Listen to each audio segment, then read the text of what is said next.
एक समय ऐसा भी था जो पवन सिंह और अनुपमा यादव का गाने में जोड़ी टॉप पर था और आजकल अनुपमा यादव टॉप पर बनी हुई है, वो भी पवन सिंह को बुरा भला बोलकर।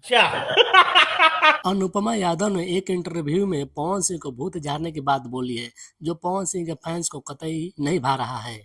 जान दे देंगे इसके लिए। अनुपमा यादव को पवन सिंह ने गाने देना बंद कर दिया है, तो अनुपमा यादव को लग रहा है कि पवन सिंह को भूत पकड़ा हुआ है, पर देखा जाए तो अनुपमा यादव को ही भूत पकड़ा हुआ है। पवन सिंह तो आज भी हिट है, ये गाने वैसे ही तहलका मचाया हुआ है। अब बात करते पवन सिंह के एक दमदार गाना काला ओढ़नी के बारे में।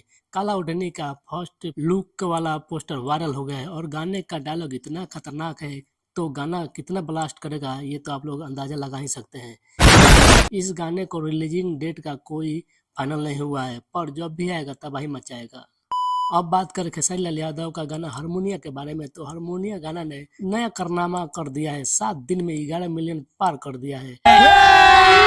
खेसारी लाल यादव का ये गाना नया इतिहास बनाएगा। खेसारी लाल का मार्केट फिर से उछाल मारेगा और पहले के जैसा शतक पे शतक मारते आ रहे खेसारी लाल यादव का हारमोनिया गाना 100 मिलियन के क्लब में जरूर जाएगा।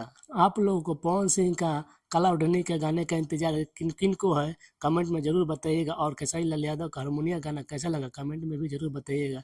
मिलते हैं एक बड़ी दमदार खबर लेकर अगले वीडियो में, तब तक लिए नमस्कार।